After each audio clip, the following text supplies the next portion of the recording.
Alhamdulillah, wa salatu wa salam ala rasulillahi sallallahu alayhi wa sallam. Nous allons poursuivre par la grâce d'Allah subhanahu wa ta'ala avec l'explication des kitab et-tawhid, alayhi wa haqqullahi ala al-abid. Et nous nous sommes rendus au 15e chapitre de ce livre béni, écrit par le cheikh imam al-da'wa, cheikh Mohammed ibn Abdul Wahhab, rahimahullahu ta'ala. Naam. باب قول الله تعالى حتى إذا فزع عن قلوبهم قالوا ماذا قال ربكم قالوا الحق وهو العلي الكبير. Dans ce chapitre, l'auteur il met comme titre la parole d'Allah subhanahu wa ta'ala حتى إذا فزع عن قلوبهم قالوا ماذا قال ربكم قالوا الحق وهو العلي الكبير.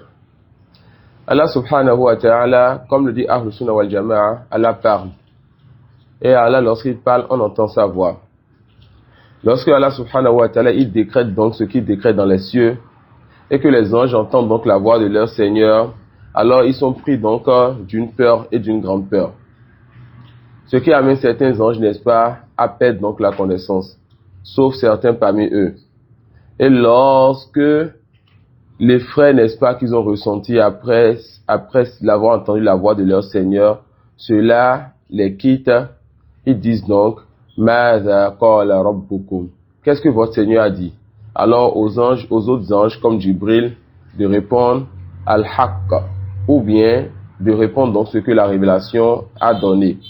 Et à ce moment, c'est à ce moment que, comme nous le verrons maintenant, lorsque les anges, ils se répondent les uns aux autres, qu'il y a, n'est-ce pas, en bas du premier ciel, des djinns qui essaient d'écouter ce qui se passe là-bas, afin de prendre une partie de la révélation, une partie de ce qui se passera dans le futur, proche ou lointain, et de venir, n'est-ce pas, vendre cela à leurs shayatines parmi les hommes, en échange de leur âme, en échange du fait que ces derniers mécroient donc, et se désavouent donc de la religion d'Allah, et la religion d'Allah aussi, ainsi que les musulmans donc se désavouent d'eux. Donc, dans ce verset, nous avons plusieurs fawaïd. Parmi ces fawaïd, le fait qu'Allah subhanahu wa ta'ala, il parle. Mâza qala rabbukum, qu'est-ce que votre Seigneur a dit? Parmi ces fawaïd, le fait que la voix d'Allah s'entend. Car on verra dans un hadith tout à l'heure que les anges, lorsqu'ils entendent donc la voix d'Allah, ils sont pris de cette peur-là. Et parmi ces fawaïd, les anges ont un cœur. Hatta idha fuzzi'a an qulubihim. Lorsqu'on enlève donc la peur de leur cœur. Alors la question sera posée à tout mushabbih, tout Ash'ari, Jahmi, Mu'tazili, Maturidi, Kullabi et ceux qui sont dans leur cas. La question leur sera donc posée, comment est le cœur des anges? Décrivez-nous donc le cœur des anges. Ils en sont capables, ils en étaient capables, ils en sont incapables, ils en étaient incapables et ils en seront toujours incapables. Alors si vous n'êtes pas capable donc, lorsqu'un verset vous dit que les anges ont un cœur, de décrire le cœur des anges, et vous croyez jusqu'à cela, vous dites, nous croyons que les anges ont un cœur, mais nous ne savons pas comment est le cœur des anges. On leur dit donc, appliquez donc cette méthodologie-là quand vous parlez des attributs d'Allah subhanahu wa ta'ala. L'ange est une créature, les hommes sont des créatures, les animaux sont des créatures. Mais quand vous dites que l'ange a un cœur, vous dites, nous croyons que les anges ont un cœur, et nous ne savons pas comment est le cœur des anges. Mais quand vous dites qu'Allah subhanahu wa ta'ala descend, qu'Allah monte, qu'Allah s'est élevé sur son trône, vous dites non. Cela renferme donc du tashbih, de la ressemblance et de la mécréance. Nous ne croyons donc pas à cela, car c'est les créatures donc qui montent, qui descendent et qui font ceci et qui font cela. D'accord? Donc on le dit, de la même façon que vous dites, nous croyons donc que nous comprenons le sens du mot cœur et nous ignorons le comment. Alors dans les noms et attributs d'Allah subhanahu wa ta'ala, faites pareil. Et dans ce verset aussi, il y a la preuve qu'Allah subhanahu wa ta'ala, il est au-dessus de toutes choses. Fahuwa al-Ali. Celui-là qui est au-dessus de toutes choses et il n'y a rien au-dessus de lui, subhanahu wa ta'ala.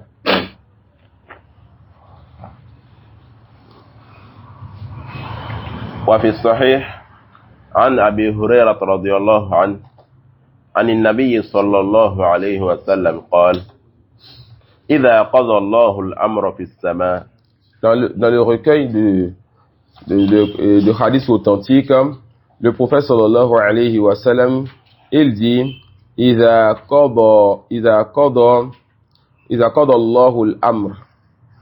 Le mot qada, on l'a déjà vu ici, qu'il y a certains mots, on en a cité 3, qu'il y a dans ces mots-là le fait de connaître al-kauni wa shar'i. Et le fait de ne pas faire la différence entre les deux, donc, amène les gens à se tromper et à amener les Mu'tazila et les Ash'ari à se tromper dans le destin. Certains ont été Jabriya, d'autres ont été Qadariya, parce qu'ils n'ont pas divisé entre al-iradatu kauniyya ou al-iradatu ash-shar'iyya. On dit al-qada wal-iradatu wal-iznu minhu man huwa kauni wa minhu man huwa shar'i. Qada'ullah wa iradatullah wa iznullahi minha ma huwa kauni wa minha ma huwa shar'i. Une dernière fois, al-qada wa al-irada wal-izn minha ma huwa kauni wa minha ma huwa shar'i. Le mot qada, le mot irada, le mot izn, qui tous peut vouloir dire décréter, vouloir ou permettre. Il y a dans ça ce qui est kauni, c'est-à-dire ce qui est universel. Et quand on dit universel, c'est que quand Allah il décrète, il permet ou il veut cela, ça se réalise toujours. Ce qui est le décret, la permission et la volonté universelle, quand Allah subhanahu wa ta'ala il décrète, veut ou donne cette permission, la chose se réalise toujours. Il se peut qu'il aime ou se peut qu'il n'aime pas cette chose, mais ça va se réaliser. Pourquoi? Pour une grande sagesse derrière. Et le décret, la volonté, la permission, il y a ce qui est shar'i, c'est-à-dire législative. La chose qui est légiférée dedans, la chose que Allah il aime dedans, et il se peut que cela se réalise, il se peut que cela ne se réalise pas. Allah dit, فَقَضَاهُنَّ سَبْعَ سَمَاوَاتٍ. Il a décrété 7 cieux. هَذَا قَضَاءٌ كَوْنِي. Ça c'est un décret universel. Il a décrété que les cieux soient 7 et non un seul 7 ou bien 10 ou bien 20. Et quand Allah Ta'ala وَقَضَى رَبُّكَ أَلَّا تَعْبُدُوا إِلَّا إِيَّاهُ. Votre Seigneur a décrété donc que vous n'adorez que lui. Il a décrété subhanahu wa ta'ala que vous n'adorez personne en dehors de lui. هَذَا قَضَاءٌ شَرْعِيٌّ. Non. إذا قضى الله الأمر في السماء ضربت الملائكة بأجنحتها. Lorsque Allah décrète donc l'affaire dans les cieux, les anges ils battent de leurs ailes. Il y a en cela que les anges ont des ailes. On demandera encore à tout Mushabbih, tout Mu'tazili, Jahmi, Ash'ari, Maturidi et ceux qui sont comme eux, comment sont les ailes des anges? Ils n'en sont pas capables, ils n'en étaient pas capables, ils n'en seront jamais capables. Alors on leur dira, vous avez été incapable de donner le commandement des attributs d'une créature, alors vous êtes plus incapable de dire le commandement des attributs d'Allah. Croyez donc aux attributs, reconnaissez le sens des attributs et laissez le commandement à votre Seigneur. Non. ضربت الملائكة بأجنحتها خضعانا لقوله لقوله, c'est encore une preuve donc Allah subhanahu wa ta'ala il parle. Non. كأنه سلسلة على صفوان. كأنه yani lorsqu'ils ont entendu la voix d'Allah, ils ont battu de leurs ailes. Ils ont entendu la voix de leur Seigneur, ils ont battu de leurs ailes. Et cette voix qu'ils ont entendue, ils vont maintenant dire que c'est comme si on tirait une chaîne. C'est comme si on tirait une chaîne, une grande chaîne, sur une pierre dure et lisse. Vous voyez le bruit, comment ça, le bruit il est fort. Et ici le tashbih ka'annahu, le tashbih, les savants disent, laysa at-tashbih huna lis-sama'i bis-sama'. Ce hadith là, et il y a d'autres textes qui viendront comme ça, comme le texte où le prophète sallallahu alayhi wa sallam dit qu'on verra Allah le jour dernier, tout comme l'un d'entre nous voit la lune, tout comme l'un d'entre nous on voit la lune, quand c'est la pleine lune.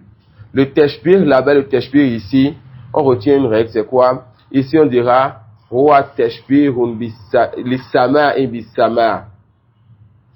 Wa la tashbihun lil-masmu'i bil-masmu'. Qu'est-ce qu'ils sont en train d'écrire ici, de décrire ici? Ils sont en train de décrire leur façon à eux d'entendre cette voix-là. C'est comme si on tirait donc une chaîne sur une pierre dure et lisse. Mais il ne s'agit pas de la ressemblance de ce son-là avec la voix d'Allah. On a compris la différence entre les deux. La façon dont ils ont entendu cela, leur façon d'entendre, c'est ça qu'ils décrivent ici. Et ce n'est pas la voix d'Allah qui décrit, fallait ça kamis les riches. Rien n'est comme Allah subhanahu wa ta'ala. Donc, lorsque Allah subhanahu wa ta'ala, il parle dans les cieux, les anges battent de leurs ailes. Ils sont pris de peur, comme on l'a vu dans le verset. Et lorsqu'ils entendent la voix d'Allah, eux, leur façon d'entendre, c'est un peu comme lorsqu'on tire donc une grosse chaîne sur une pierre dure, très lisse. Non. ينفذهم ذلك.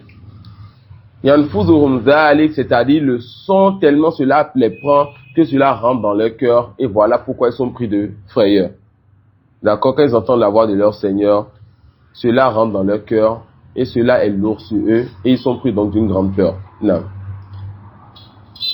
حتى إذا فزع عن قلوبهم قالوا ماذا قال ربكم قالوا الحق وهو العلي الكبير. Ils sont pris donc d'une grande peur jusqu'à ce que Allah subhanahu wa ta'ala éloigne cette peur-là de leur cœur et ils vont donc demander qu'est-ce que votre Seigneur a dit.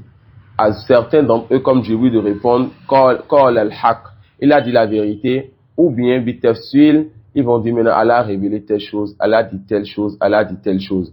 Voilà comment les anges, ils discutent de la révélation dans les cieux. Et pourquoi ils discutent de la révélation dans les cieux? À cause de la situation qu'Allah a décrétée à certains et le fait que ce premier groupe va demander donc, après que la peur leur soit éloignée, qu'est-ce que notre Seigneur a dit?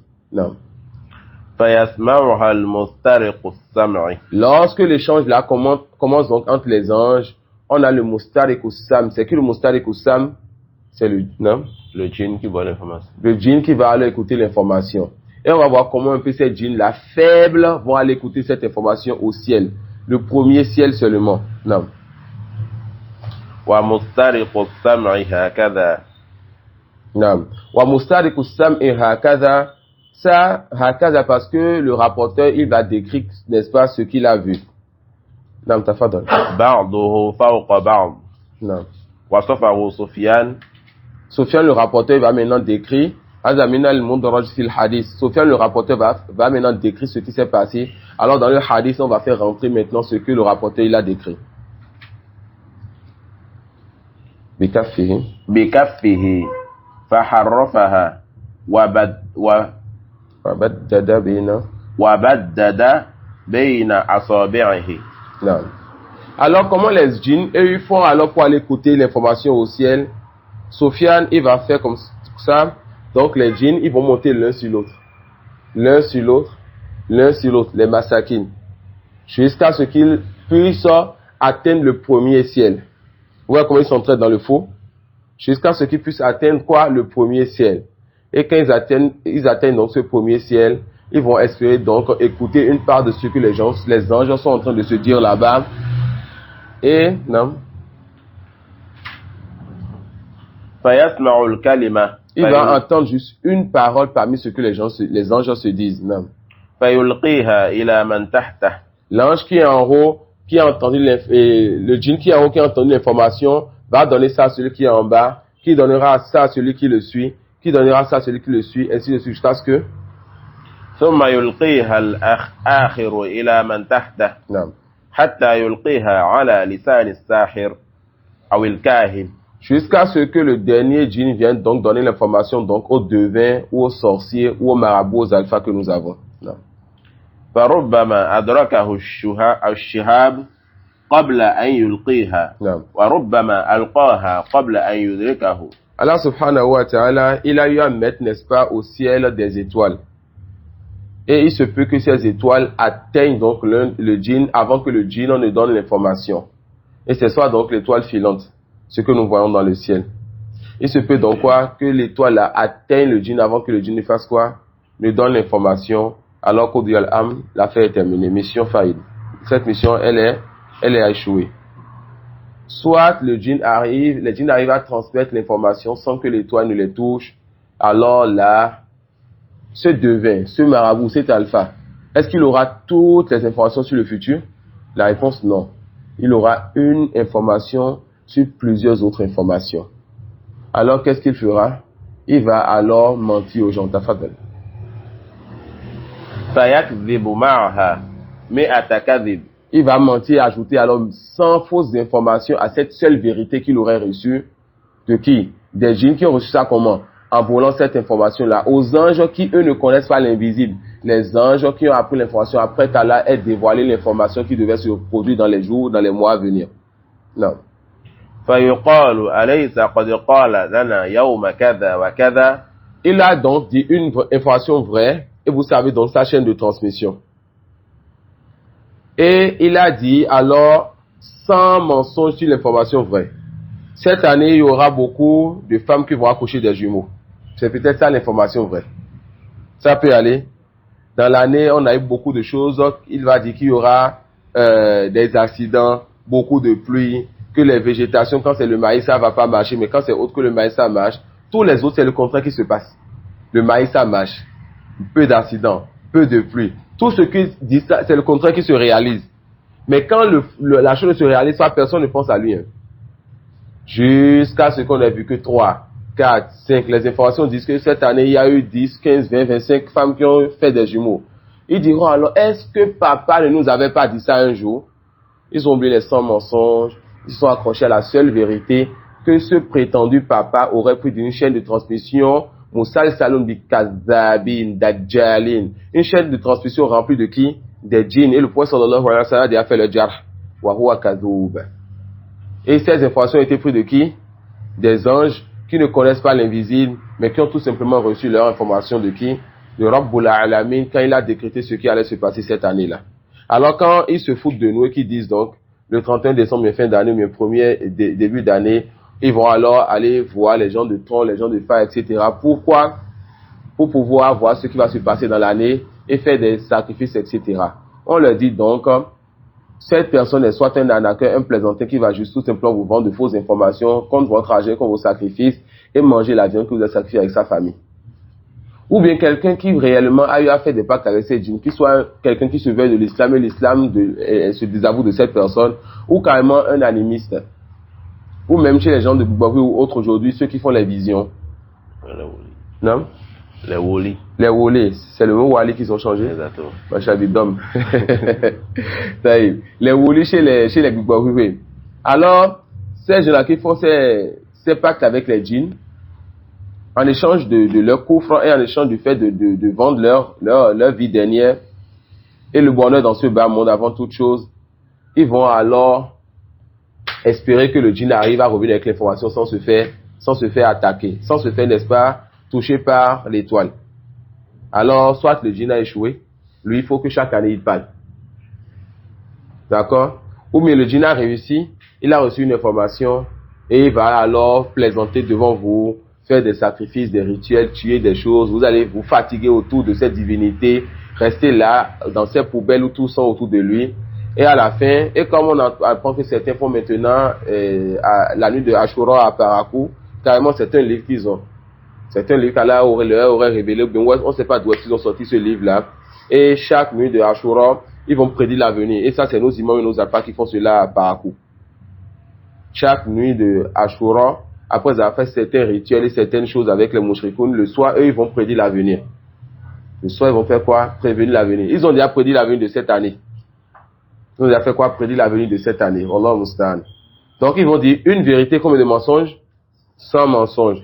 Et depuis que l'année a commencé, ou bien depuis qu'on a fini Ashura chez les musulmans, beaucoup de ces mensonges sont en train d'être dévoilés. Mais on a oublié les imams et les alphas qui ont dit ces choses-là. Mais le jour où la seule vérité que le djinn aura volée pour eux va se réaliser, ils vont dire, papa a dit ceci, imam a dit ça, Allah a dit ceci, l'année prochaine ils vont encore aller. Vous voyez quand les gens ont perdu leur raison, l'année prochaine ils iront encore. Et ce qui est étonnant encore, on a déjà vu Al-Qadha ou Al-Kauni ou Al-Iradat Al-Kauni Yawa Al-Kauni. Quand Allah décrète, veut ou bien permet quelque chose, la chose se réalise toujours. Mais quand se fait-il que eux, ils voient donc l'avenir, ils vont te dire que tu as fait des sacrifices pour que la chose ne se passe pas.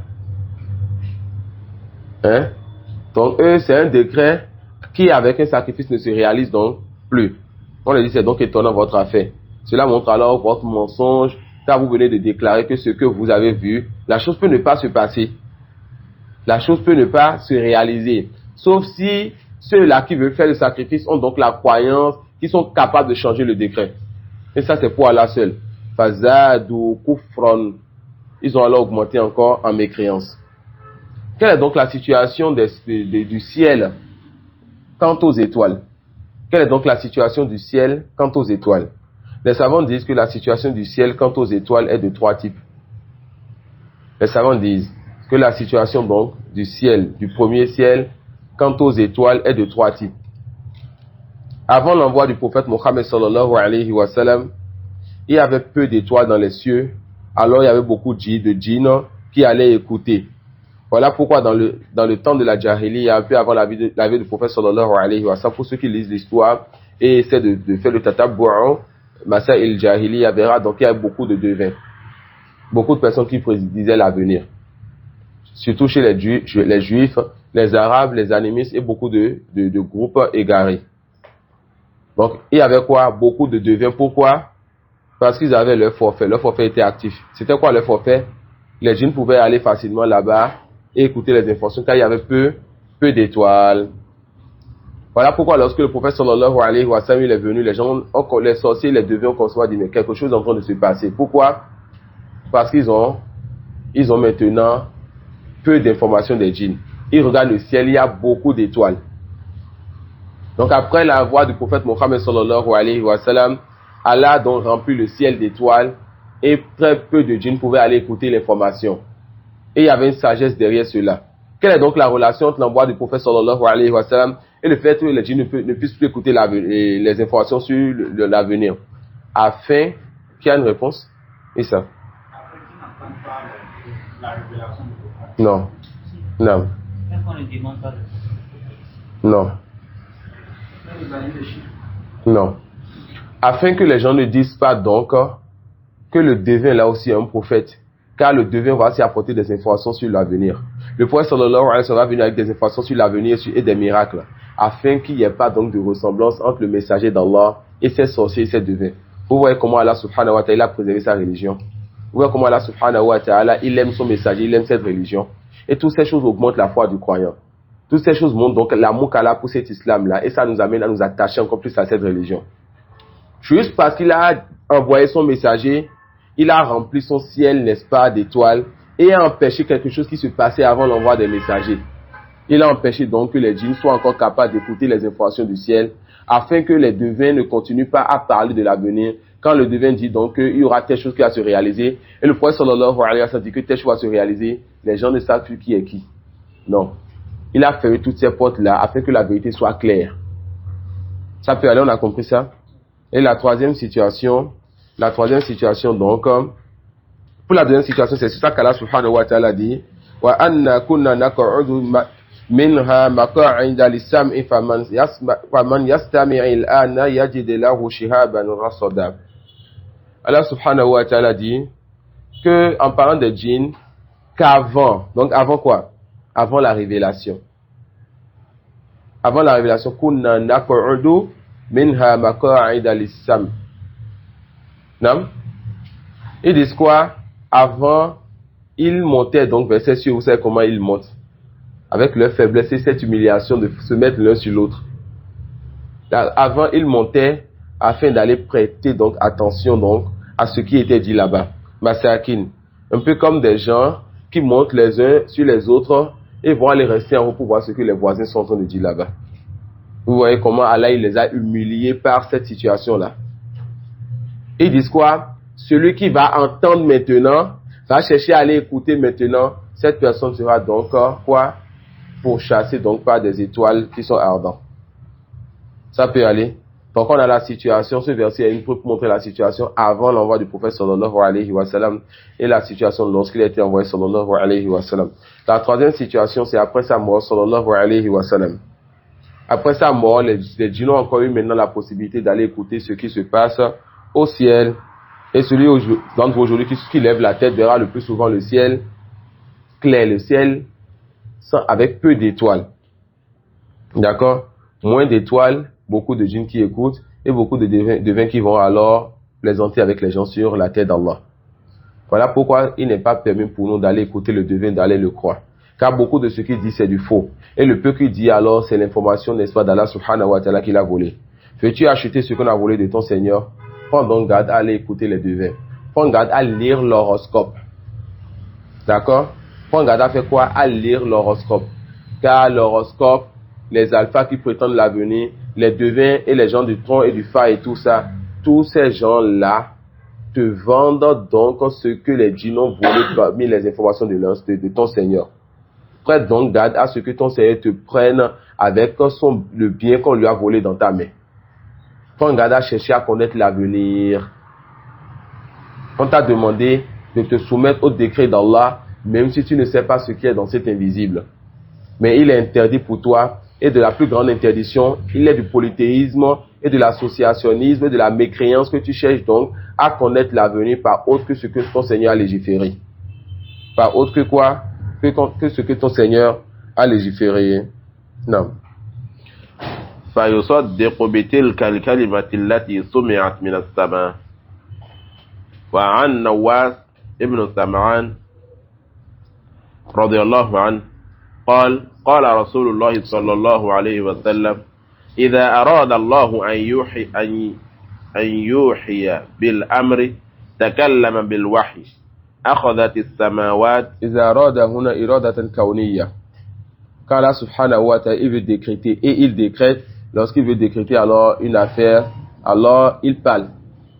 Ce hadith alors aussi montre quoi? Que Allah subhanahu wa ta'ala il parle. إذا أراد الله تعالى أن يوحي بالأمر تكلم بالوحي. نعم. تكلم بالوحي. نعم. أخذت السماوات منه رجفة أو قال رعدة شديدة خوفا من الله عز وجل. Les cieux sont pris d'effroi et de terreur donc quand ils entendent donc la voix de leur Seigneur. Et subhanallah, par sa miséricorde, il préserve donc sa parole dans les cœurs des croyants. Et ceux-là qui sont vraiment croyants, lorsqu'ils méditent sur sa parole, alors leur cœur tremble. Leur cœur tremble et leurs yeux coulent des larmes. Ils se lèvent donc légers et reviennent repentants vers leur Seigneur et avancent vers les bonnes œuvres. Voilà la réaction que les cieux et la terre et les anges ils ont quand ils écoutent la parole de leur Seigneur. Et vous savez donc, et comme les savants le disent souvent, nous parlons de ce que nous n'avons pas encore goûté. Vous savez donc ce que les savants nous disent dans leur livre quand cette parole d'Allah et quand le sens des versets d'Allah rentre dans le cœur des croyants. Ce que ça fait de leur cœur, ce que ça fait sortir de leurs yeux, ce qu'ils deviennent, comment ils deviennent aussi doux et aussi tendres, et comment ils reviennent vers leur Seigneur subhanahu wa ta'ala. Car la parole d'Allah a un effet, n'est-ce pas, sur ces créatures. Non. فإذا سمع ذلك أهل السماوات صعقوا وخروا لله سجدا. Subhanallah. Lorsque donc les anges entendent donc la parole de leur Seigneur, c'est-à-dire ils perdent la mémoire ou bien ils tombent. Ensuite, ils se prosternent donc pour leur Seigneur subhanahu wa ta'ala. Non. فيكون أول من يرفع رأسه جبريل عليه السلام. Alors c'est qui le premier ange donc il lève sa tête là, sur la compréhension où Jibril aussi il est pris d'effroi et il tombe aussi quand il entend la parole de son Seigneur. C'est qui le premier ange donc qui lève sa tête donc après avoir entendu la parole de son Seigneur? C'est Jibril alayhi salam. Non. Tout ça nous montre la grandeur de notre Seigneur et qu'il mérite qu'on le craigne et qu'on craigne sa colère et son châtiment.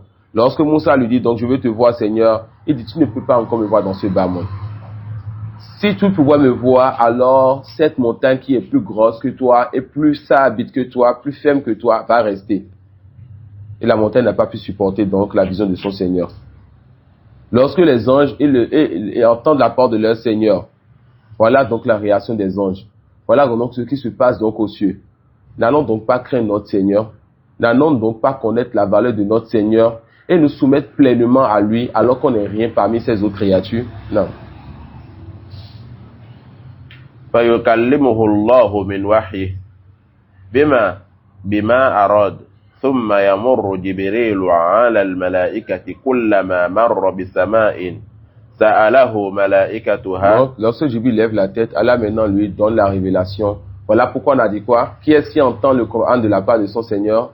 C'est Jibril alayhi salam. Et c'est lui donc qui est le messager d'Allah vers ses messagers. C'est lui qui apporte la révélation aux messagers. Non. كلما مر بسماء سأله ملائكتها ماذا قال ربنا يا جبريل فيقول جبريل قال الحق وهو العلي الكبير. Non. Chaque fois que Jibril il descend en passant par un ciel, les anges lui demandent qu'est-ce que notre Seigneur a dit. Ils savent que le Seigneur parle. Qu'est-ce que notre Seigneur a dit? Jibril donc dira, il a dit la vérité. Et alors, c'est notre Seigneur donc qui est très élevé et c'est lui le grand subhanahu wa ta'ala. Non. قال فيقولون كلهم مثل ما قال جبريل فينتهي جبريل بالوحي إلى حيث أمر الله. Non. Alors, chaque ange va répéter aussi ce que Jibril il a dit. قال الحق وهو العلي الكبير. Et Jibril fera cela jusqu'à ce qu'il descende ou bien qu'il apporte la révélation là où son Seigneur lui a demandé. Inch'Allah, سنقرأ المسائل يعني سردا. فيه مسائل. الأولى تفسير الآية. الثانية ما فيها من الحجة على إبطال الشرك خصوصا من تتعلق على الصالحين وهي الآية التي قيل إنها تقطع عروق شجرة الشرك من القلب. Ici, l'auteur nous fait comprendre alors que ici, on a la preuve donc qu'il ne faut pas associer Allah subhanahu wa ta'ala. Comment donc on peut associer Allah subhanahu wa ta'ala des gens pieux alors qu'on sait que parmi ces pieux les plus pieux, il y a les anges. Mais les anges ont peur quand ils entendent la parole de leur Seigneur. Alors est-ce que les anges méritent donc qu'on les adore en dehors d'Allah? La réponse non. Les anges ne méritent pas qu'on les adore en dehors d'Allah subhanahu wa ta'ala. Ensuite, le cheikh il attire notre attention vers la parole d'Allah, un verset que les savants disent que cela coupe les racines du polythéisme. C'est comme si le polythéisme était un arbre et lorsque tu viens, tu coupes ces racines-là avec ce verset. Et Cheikh Salih Sidi Hafizahullah Ta'ala, il a eu à nous découper ce verset, attirer l'attention sur les points importants de ce verset. فَلْنَقْرَ ذَلِكَ. Quand le Hafizahullah Ta'ala الإنسان العاقل إذا دعا إلها فإن ذلك يكون لأحد أسباب أربع. Il veut te résumer la religion des polythéistes et te dit que le polythéiste est de deux types. Celui qui raisonne et celui qui ne raisonne pas. Et encore celui qui raisonne parmi eux, c'est quelqu'un qui a mal raisonné. Mais allons avec cette distinction. Ceux qui ne raisonnent pas ne vont pas se retrouver dans ce que nous allons citer ici. Et ceux qui raisonnent parmi eux vont alors chercher à donner un associé à Allah à cause de l'une de ces quatre raisons. Et quand on va voir donc que leur raison en réalité n'est pas fondée, on dira qu'aucun polythéiste ne mérite donc, aucune chose ne mérite l'adoration en dehors d'Allah. Quand la Hafizahullah, la première de ces quatre choses qui devait amener quelqu'un à adorer ou invoquer quelque chose. أن يكون هذا المعبود المدعو له ملك وملك في هذا الكون. Le fait que ce qui est invoqué est quelque chose qui lui appartienne, ou soit le gouverneur ou le maître de quelque chose dans ce bas monde. Et les deux se retrouvent chez Allah. Allah, il est le gouverneur, le roi et le maître de toutes choses. Et avec ça, toute chose lui appartient. Quand il y a une différence entre les deux, mon téléphone portable m'appartient, mais ce n'est pas la propriété, mais le président n'a aucun droit sur ce téléphone, n'est-ce pas? Mais Allah subhanahu wa ta'ala, c'est lui le roi, le maître et le gouverneur, et avec ça, toute chose lui appartient. Lillahi ma a'ta wa lahu ma akhaz. Allah, ce qu'il a donné, c'est à lui ce qu'il reprend. Inna lillahi wa inna ilayhi raji'un. Allah, nous appartenons et vers lui nous allons retourner. Donc Allah, huwa malik yawmiddin wa huwa malik yawmiddin. Malik, yani yamlik, les choses lui appartiennent. Maliki, Yani, c'est lui donc le roi. Il a réuni donc ces deux attributs qu'on ne retrouve chez personne en dehors de lui, subhanahu wa ta'ala. Donc la première des choses, que la personne, n'est-ce pas, soit roi, président, gouverneur, alors de quelque chose. Wal mulku tam lillahi subhanahu wa ta'ala. Lorsqu'un roi veut transgresser, on lui dit que ce roi est injuste. Mais Allah subhanahu wa ta'ala, wal aziz, allazi la yughlab, le puissant qui se venge et malgré sa personne dit qu'il est injuste. Voilà pourquoi le jour dernier, lorsque la fête sera terminée, tout le monde, et pour ceux qui font avec nous, sur notre Zumar, on verra ça à la fin, tout le monde, musulman comme non musulman, dira donc louange à Allah. Pourquoi? Parce que Allah n'aura été injuste envers personne. Donc le fait donc d'être alors un gouverneur plein, c'est-à-dire tu peux faire ce que tu veux et personne ne te questionne, mais c'est toi qui demandes encore des comptes aux gens. Et le fait que toutes choses t'appartiennent, cela est quelque chose qui est particulier à Allah subhanahu wa ta'ala. Voilà pourquoi Allah subhanahu wa ta'ala dit قُلْ ادْعُوا الَّذِينَ زَعَمْتُم مِّن دُونِ اللَّهِ لَا يَمْلِكُونَ مِثْقَالَ ذَرَّةٍ فِي السَّمَاوَاتِ وَلَا فِي الْأَرْضِ. Allah dit donc invoquez ce que vous voulez en dehors d'Allah. Invoquez donc qui vous voulez en dehors d'Allah subhanahu wa ta'ala. Rien ne leur appartient, même pas la plus petite taille ou le plus petit poids d'une fourmi. Ils n'ont même pas la plus petite taille, la plus petite fourmi comme bien qu'il leur appartienne, que ce soit dans les cieux ou sur la terre. Que ce soit dans les cieux ou sur la terre. Alors, si quelqu'un devait invoquer quelqu'un, ça doit être parce que cette chose invoquée, quelque chose lui appartient, ou il est quand même, n'est-ce pas, gouverneur de cette chose-là. وَهَذَا لَيْسَ إِلَّا لِلَّهِ. La deuxième chose, أن يكون له في السماوات والأرض اشتراك في الملك أو الملك أي لا يملك ملكا استقلالا ولكن يشترك في طيب. L'un d'entre eux peut nous dire alors, moi mon Legba, moi mon Tohosu, moi mon Saint-Antoine de Padoue, moi mon fétiche, il n'a rien créé. Rien ne lui appartient à 100%. Mais quand même, il a aidé Allah dans la création, il a participé dans, n'est-ce pas, l'entreprise, alors il est partenaire. N'est-ce pas? Il peut dire quoi? Qu'il est partenaire, même si quelque chose ne lui appartient. Parce que quand tu veux invoquer, demander à quelqu'un, soit la chose lui appartient pleinement, soit il est alors associé dans l'entreprise. Alors, Allah subhanahu wa ta'ala va le dire encore, وَمَا لَهُمْ فِيهِمَا مِنْ شِرْكٍ. Ce que vous adorez en dehors de lui, ce que vous invoquez en dehors de lui, ne sont même pas partenaires avec Allah dans quelque chose. Ça peut aller? Voilà pourquoi les chrétiens, ils adorent Isa parce que pour eux, au commencement était la parole et la parole était avec Allah et la parole était Dieu. Donc pour eux, Isa est la parole d'Allah, il était avec Allah au commencement quand ils ont créé. Fahuwa sharikun ma'ahu. Voilà pourquoi les falasifa, ils ont dit qu'il y avait une créature qui était toujours au début avec Allah. Ce qu'ils appellent en croyance Kidamul Alam. Le caractère ancien donc de l'univers. Voilà pourquoi chez eux, tout se crée, rien ne se perd. Et la nature ne fait que se recréer.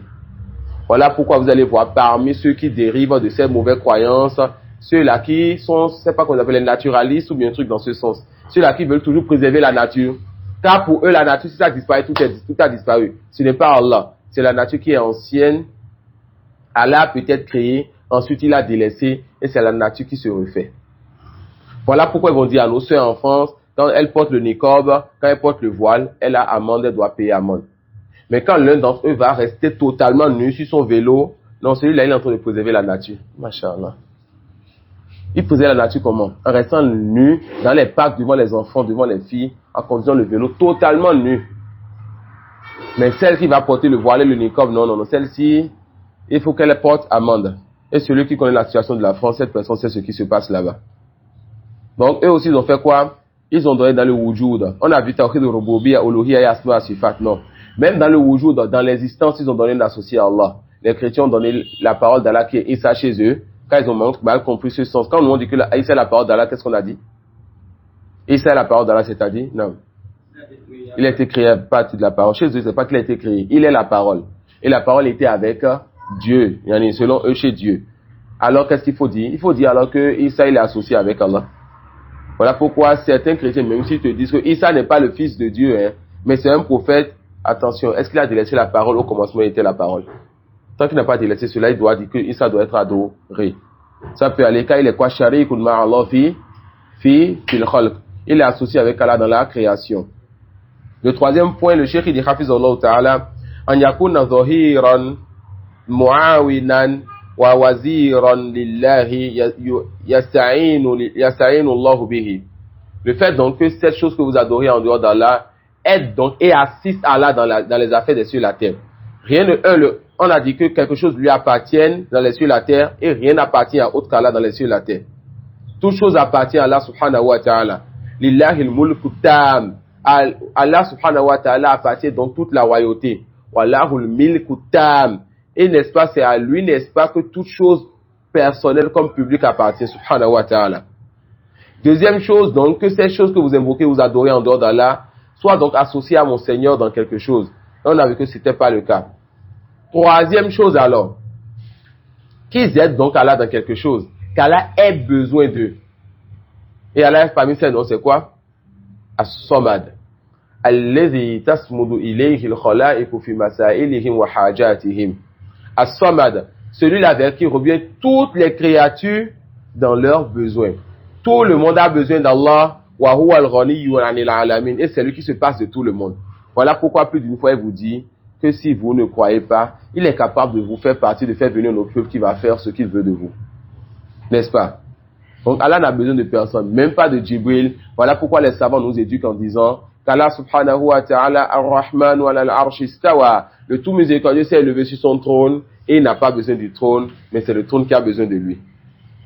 Le jour dernier, donc, Hamalatul Arsh, les anges qui vont alors transporter le trône viendront le jour dernier avec le trône d'Allah qui vont transporter. Les savants disent alors que ce n'est pas les anges qui transportent le trône, mais c'est Allah qui transporte le trône et les anges. Ça peut aller, car Allah n'a besoin de personne. Wa huwa al-Qayyum, celui-là qui se suffit à lui-même, c'est lui qui gère ses affaires et c'est lui qui gère les affaires de toutes choses. C'est lui qui garde les cieux afin que les cieux ne tombent pas sur la terre. Et c'est lui qui garde la terre afin que la terre ne soit pas secouée. Qui est-ce qui a donc créé les montagnes sur la terre? Ces montagnes qui font qu'il n'y a pas trop de tremblements dans une zone. Allah subhanahu wa ta'ala. Qui est-ce qui a créé Jibril? Allah subhanahu wa ta'ala. Qui est-ce qui a créé les anges et ceux que vous prétendez qu'ils aident Allah? C'est lui qui les a créés subhanahu wa ta'ala. Et c'est un honneur donc que Allah subhanahu wa ta'ala dise donc à un tel de ces créatures, fais ceci et fais cela, et il se suffit de lui-même. Il n'a pas besoin de ces créatures. Alors, si vous devez adorer quelque chose, il faut que cette chose soit propriétaire de quelque chose. Rien n'est propriétaire de quoi que ce soit. Rien n'a donc la dominance et la royauté absolue pour quoi que ce soit dans les cieux et la terre. Même pas la plus petite fourmi qu'on pourrait retrouver sur la terre d'Allah. Rien n'est associé partenaire avec Allah dans la création de quelque chose dans les cieux et la terre. Et rien n'assiste Allah subhanahu wa ta'ala dans quoi que ce soit. Et le quatrième donc et dernier point, le fait que quelqu'un donc peut dire alors, rien ne leur appartient. Ils n'ont pas de royauté dans quelque chose. Ils ne sont pas partenaires avec Allah dans quelque chose. Ils n'aident Allah en rien dans ce qu'il a créé dans les cieux et la terre. Mais c'est des gens qui sont rapprochés d'Allah. C'est des walis. C'est des anges. C'est des pieux. Alors, Allah nous a demandé d'être reconnaissants envers ces walis. Allah subhanahu wa ta'ala nous a dit que celui qui déclare la guerre à mes walis, cette personne, je lui ai déclaré la guerre. On verra dans Kashubuhat, leurs dalil, leurs shubuhat, leurs ambiguïtés, ce qu'ils ont comme preuve. Alors ils vous diront donc, il faut que tu passes par le wali pour demander à Allah. Ce wali a fait toute sa vie, a fait ses efforts, toi tu veux le délaisser, demander directement à Allah. Masha'Allah. C'est quoi ce manque de respect, les wahhabites? Vous ne voulez pas demander au wali, vous voulez demander directement à Allah. Alors les walis sont là, pourquoi?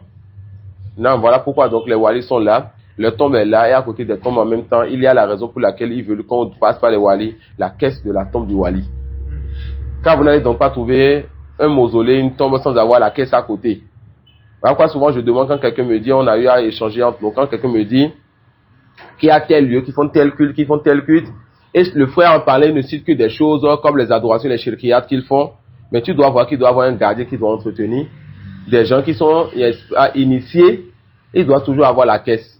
Et quand il n'y a pas la caisse, il y a un grand trou, tu viens, tu jettes les biens dedans seulement. Et après, ils ont le porte en bas pour aller balayer en bas. C'est-à-dire pour aller balayer l'argent.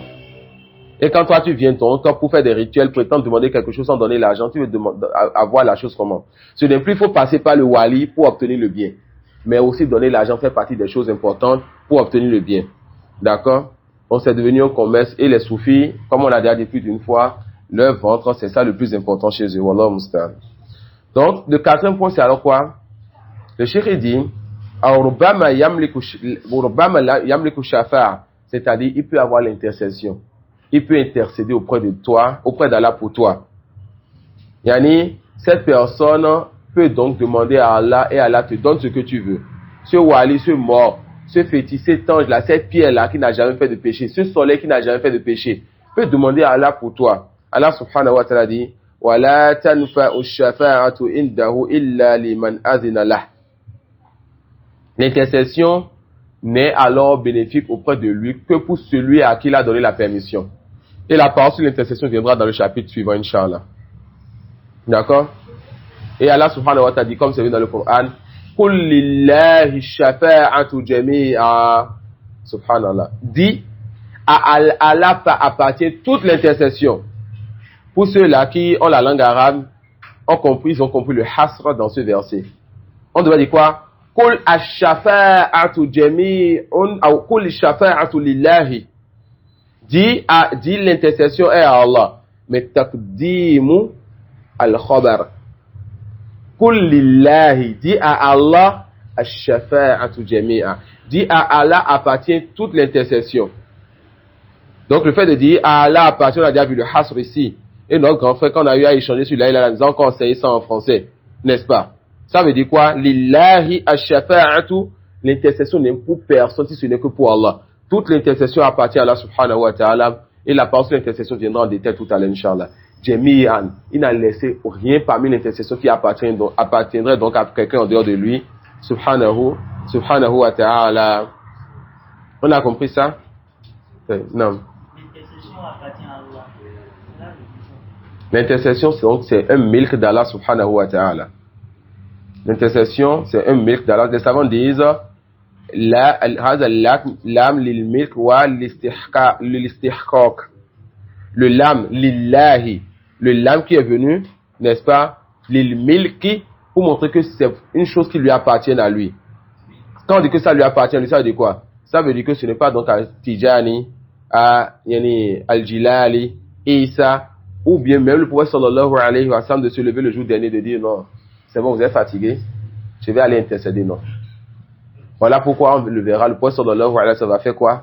Il ira encore se prosterner sur le trône de son Seigneur et va encore invoquer, louer son Seigneur jusqu'à ce que son Seigneur lui dise, Ya Muhammad, Hamza. C'est une partie que nous aimons beaucoup dans ce hadith. Ya Muhammad, Naam. irfa ra'sak, wasal tu'ta, washfa tushaffa. Et wallah, chaque fois que tu entends ce hadith, tu viens à cet endroit, c'est une phrase qui est douce à entendre et c'est une phrase qui délivre l'humanité. Car ils vont rester pendant des milliers d'années que seul Allah il connaît, sous la chaleur, avec la peur. Personne ne sait ce qu'il y a dans son livre. Personne ne sait ce que la balance va donner de lui. Personne ne sait s'il va rencontrer un Seigneur en colère contre lui ou bien un Seigneur miséricordieux qui veut lui faire entrer au paradis. Personne ne sait que si son Seigneur va lui dire, viens derrière le rideau. Tu as fait ceci, hein. Tu as fait cela, c'est pas grave, je t'ai caché ça là-bas, je te pardonne ici. Ou son Seigneur va lui dire, pourquoi tu as fait ceci? Personne ne connaît sa situation. Alors les gens vont aller faire le tour auprès des prophètes. On le verra, Inch'Allah. Chaque prophète va dire Nafsi, Nafsi. C'est ma personne, c'est ma personne. Et au prophète sallallahu alayhi wa sallam, il dit Anna laha. C'est à moi qu'Allah il a promis cela. Mais ce n'est pas mon droit, ce n'est pas ma propriété. Alors il ira se prosterner là-bas et son Seigneur va encore lui faire une miséricorde le jour-là en lui révélant, n'est-ce pas, des noms qu'il ne connaissait pas. Et l'une des preuves pour dire quoi que Allah n'a pas seulement 99 noms.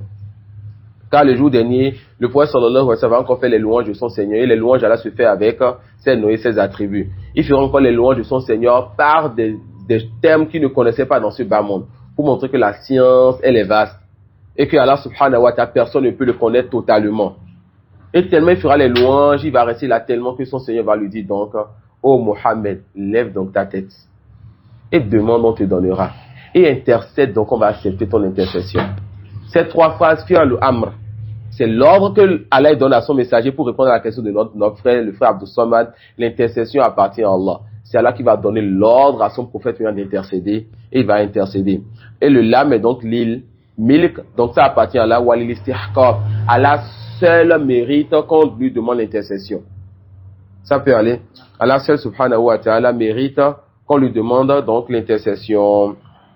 Et la parole donc des anges, qal al-haqq. Allah subhanahu wa ta'ala dit la vérité. Al-haqq, ça fait partie donc des noms d'Allah subhanahu wa ta'ala. Al-haqq, ça fait partie des noms d'Allah subhanahu wa ta'ala. Allah subhanahu wa ta'ala dit qala fal-haqqu wal-haqqu aqulu. D'accord? Wallahu yaqulu al-haqqa wa huwa yahdi as-sabil. Al-haqq, ça fait partie des noms d'Allah subhanahu wa ta'ala. Et al-haqq, c'est pour ça qu'Allah subhanahu wa ta'ala a créé les cieux et la terre. Et al-haqq, c'est pour ça qu'Allah subhanahu wa ta'ala nous a créés. Allah a créé les cieux et la terre en toute vérité. C'est quoi cette vérité-là? Afin qu'on puisse le connaître par ses noms et ses attributs. Al-haqq, c'est pour ça qu'Allah subhanahu wa ta'ala nous a créés. Il nous a créés pourquoi? Afin qu'on puisse l'adorer subhanahu wa ta'ala. Et la parole d'Allah subhanahu wa ta'ala est vérité. La parole d'Allah subhanahu wa ta'ala est justice. Qala ta'ala wa tammat kalimatu rabbika sidqan wa adla. La parole d'Allah subhanahu wa ta'ala est vérité et toute la parole d'Allah subhanahu wa ta'ala est justice et équité. Et Allah subhanahu wa ta'ala dit innama qawluna li shay'in idha aradnahu an naqula lahu kun fayakun. Tous ces versets ça montre quoi? Ça montre qu'Allah subhanahu wa ta'ala il parle, que ce soit une parole kaouni universelle ou une parole shara'i comme la révélation du Coran et bien d'autres que cela. Non. تفضل المسائل. المسائل الثالثة تفسير قوله قالوا الحق وهو. Nous allons Inch'Allah, yani le frère Abou Ramla qui nous a manqué beaucoup. Allah يبارك فيك أخي. نعم تفضل. Cheikh Al-Amin Ash-Shankiti. Lorsque parfois je sors du coup comme ça, ne pensez pas que je suis en train d'amener une nouvelle méthodologie dans l'enseignement. Non. Beaucoup de nos savants Rabbaniyoun, ils sont comme ça. Il y a des savants, lorsqu'ils font le cours, c'est que le cours et ils ne mélangent pas. Et j'espère qu'on ne quitte pas encore le cours. Il y a des savants comme Cheikh Ibn Taymin, lorsqu'il fait le cours, il fait des échanges avec les élèves et il reste toujours dans le cours. Il y a des savants, lorsqu'ils font le cours, ils voient certaines personnes qu'ils aiment, ils montrent qu'ils aiment ces personnes-là. Comme Cheikh Al-Amin Ash-Shankiti, lorsqu'il s'assoit comme ça et qu'il fait les cours de tafsir en Arabie Saoudite, et que Cheikh Al-Albani rentre dans la mosquée, il se lève pour aller saluer Cheikh Al-Albani. Non, non, ça ne veut pas encore lever. Et un peu avant notre voyage, on avait vu, le Cheikh Al-Fasaïd était en train de faire le cours de Sahih Al-Bukhari. Il lit les Hassanid comme ça, il entend Salam alaikum wa rahmatullahi wa barakatuh, il lève la tête, il voit 4, 5, 6 personnes qui rentrent dans la mosquée par surprise.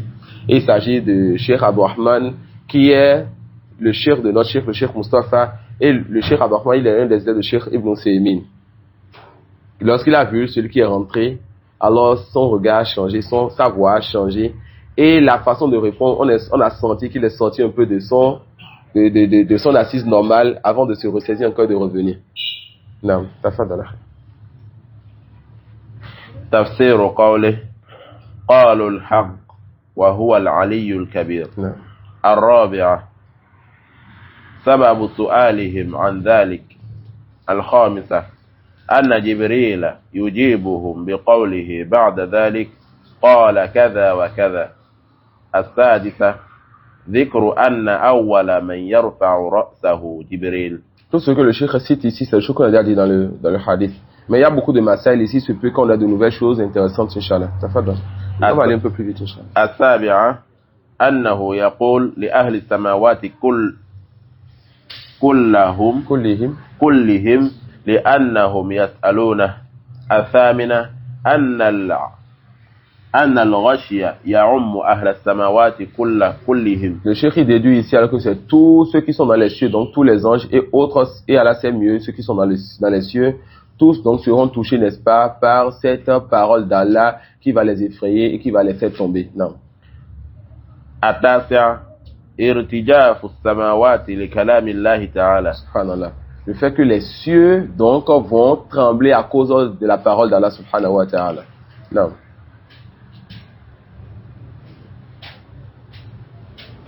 العاشرة أن جبريل هو الذي ينتهي بالوحي إلى حيث أمر الله.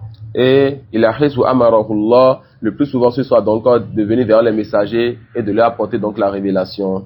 Non. الحادية عشرة ذكر استراق الشياطين. الثانية عشرة صفة ركوب بعضهم بعضا.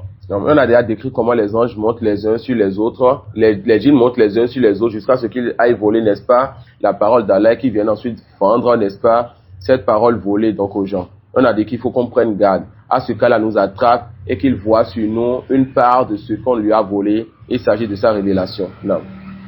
الثالثة عشرة سبب إرسال الشهاب Non. الشهب. Les étoiles donc sont créées pour 3 raisons. Bon là, je pense qu'on s'est précipité parce que ça nous viendra, Inch'Allah. Qui connaît les raisons pour lesquelles les étoiles ont été créées? Non. زينة للسماء. Non. شهابا للشياطين. Non. والهداية الناس. Les étoiles ont été créées, cela nous reviendra encore, Inch'Allah, parce que les étoiles aussi ont leur importance. Surtout qu'il y a des gens qui adorent les étoiles. Qui peut nous dire un peuple, dit dans le livre d'Allah, qui adorait les étoiles? C'était le peuple de quel prophète? Ibrahim alayhi salam. Le shirk de son peuple, c'était l'adoration donc des étoiles. Et vous pensez qu'ils adoraient juste les étoiles parce que c'est des étoiles? Ils pensent, n'est-ce pas, qu'il y avait les âmes de certaines créatures pieuses d'Allah qui rentraient dans ces étoiles, et de la même façon que les anciens, et peut-être que les animistes d'aujourd'hui, ils étudient plus non plus la science de ceux qui quoi étaient les ancêtres. Si les anciens animistes et les anciens polythéistes adoraient les fétiches parce que pour eux, ces fétiches sont des représentations dans lesquelles tombe l'âme de leur divinité, que ce soit des pieux, que ce soit des anges ou autres. Donc, toutes ces choses reviennent donc à l'adoration d'anges, de pieuses personnes ou de shayatin, et pour eux, ça, leur âme et leur âme, n'est-ce pas, et leur esprit rentrent dans ces créatures-là, ces pierres, ces fétiches ou autres. D'accord? Donc, les étoiles plutôt sont créées pour 3 choses, afin d'enjoliver le ciel, afin de lapider les shayatin, et afin d'être une cause pour la guider des gens, afin de connaître l'est, l'ouest, le sud, etc., le nord. Non. الرابعة عشرة أنه تارة يدركه الشهاب قبل أن يلقيها وتارة يلقيها في أذن وليه من الإنس قبل أن يدركه. Donc il se peut que l'étoile touche donc le djinn, se peut que ça ne touche pas le djinn, et Allah a une sagesse derrière cela, car il a créé donc cette vie là pour nous éprouver, et cela fait partie des épreuves. Quand on dira à quelqu'un l'horoscope est interdit, cela prétend te dire l'avenir, et là tu es en train de prendre une part de ce qu'on a volé à ton Seigneur, donc la révélation de l'avenir. Les gens vont dire alors, certains vont dire il n'y a aucun mal, ça c'est les mathématiques, je ne suis pas chez les gens de fa, etc. On dit tu as cet été éprouvé. Non. الخامسة عشرة كون الكاهن يصدق بعض الأحيان. Non. Donc il se peut que le devin dise parfois la vérité, et cette vérité on sait déjà d'où vient cette vérité, mais une vérité sur son mensonge, cela ne nous impressionne pas. Non. السادسة عشرة كونه يكذب معها 100 كذبة. Il dit une vérité, il ajoute 100 mensonges. السابعة عشرة أنه لم يصدق كذبه إلا بتلك الكلمة التي سمعت من السماء. La vérité que le devin ou le sorcier dit, c'est seulement dû au fait qu'il ait entendu cette vérité du ciel, pas autre que cela. Non. On sait que tous les rituels et toutes les autres choses qu'ils font, c'est tout ce que le djinn leur demande pour que le sorcier, le devin puisse augmenter en mécréance, et que celui qui vient vers lui aussi puisse rentrer dans la mécréance. Sinon, tous ces rituels, tout ce qu'il fait, il peut délaisser cela et dire directement ce que le djinn a dit. N'est-ce pas? Mais il veut augmenter, se rapprocher plus du djinn en mécroyant, et il veut aussi que ceux qui viennent donc vers eux aussi puissent mécroire et se désavouer de leur Seigneur. Non. الثامنة عشرة قبول النفوس للباطل كيف يتعلقون بواحدة لا يعتبرون ب100 كذبة. Combien les âmes acceptent, les gens acceptent le faux. Ils s'attachent donc au seul vrai qu'ils ont entendu chez la personne, et ils négligent tous les 100 faux qu'il a eu à rapporter. Non. Et en science de hadith, il suffit que la personne ait menti une seule fois pour que son hadith soit sacré, pour que son hadith soit délaissé. Quelqu'un qui est connu pour mentir ne serait-ce qu'une fois dans le bas monde, c'est-à-dire ce n'est même pas dans une affaire religieuse. elle ment ne serait-ce qu'une fois dans le bas monde, dans les affaires des gens, cette personne, son hadith, elle est tombée. On ne prend plus son hadith. Hadith ou matrouk, c'est délaissé. Et quand la personne ment donc dans la religion, dans les hadiths, son hadith ou maoudou, son hadith donc est mensonger. Mais quand la personne ment donc dans les affaires entre les gens, et même si elle est véridique dans les affaires religieuses, cette personne ne prend plus son hadith. Voilà l'une des raisons pour lesquelles les savants, les anciens, ont eu à prendre des hadiths chez les Khawarij. Pourquoi? Quand les Khawarij ne mentaient pas. D'accord? Comment ils vont mentir que c'est eux, n'est-ce pas, qui prennent les hadiths et les textes qui parlent de la peur? D'accord? Et il n'y a pas en cela la permission d'aller prendre la science chez les innovateurs. Les savants ont mis des conditions très restreintes pour prendre la science chez certains de ces gens dans le temps, des conditions qu'on ne retrouve plus à notre époque. Non. Et fait donc partie des égarements de certains qu'on entend que toi tu as fait la science du hadith, donc comment tu peux dire aujourd'hui qu'on ne prend pas la science des innovateurs? Et les savants font encore la différence entre le fait de prendre la science de quelqu'un et le fait de rapporter un hadith de quelqu'un. Et toutes ces choses, c'est des choses que les gens négligent quand ils disent non. Les savants, Al-Bukhari, il a rapporté de tel parmi les Khawarij, il y a la personne de prendre la science des innovateurs. Cela, n'est-ce pas, ça n'a pas besoin d'une assise, mais ça veut de toute une daoura pour maîtriser ces choses-là. Donc, fermez la porte jusqu'à ce que Allah vous permette de connaître et de maîtriser ces choses. Sinon, vous allez sortir de la sunna d'où vous ne vous attendez pas. Non. التاسعة عشرة كونهم يلقي بعضهم إلى بعض تلك الكلمة ويحفظون ويستدلون بها. العشرون إثبات الصفات خلافا للمعطلة. Non. Quand on a affirmé ici qu'Allah subhanahu wa ta'ala il parle, mais les mu'attila ils affirment pas qu'Allah subhanahu wa ta'ala il parle. Non. الحادية والعشرون التصريح بأن تلك الرجفة والغشية خوفا من الله. Subhanallah. Le fait que les textes ont montré clairement que cette peur-là et ce sentiment que les anges ont reçu et ce tremblement que le ciel a reçu, cela c'est à cause de quoi? C'est à cause donc de la peur et de la crainte des anges pour leur Seigneur. Non. الثانية والعشرون أنهم يخرون لله سجدا. Non, le fait que les anges, n'est-ce pas, se prosternent donc pour Allah subhanahu wa ta'ala. Ash-shafa'a. On va faire quoi? On va passer, on va prendre une pause d'environ 5 minutes seulement. Ensuite, on va encore continuer avec Kitab Tawhid et faire le chapitre de Shafa'a seul, voir un chapitre dessus. Après, voici le temps nous permet de faire donc la jurisprudence, Inch'Allah. Ça peut aller. Jazakumullahu khairan wa subhanaka wa bihamdika ashhadu an la ilaha illa anta astaghfiruka wa atubu ilayk.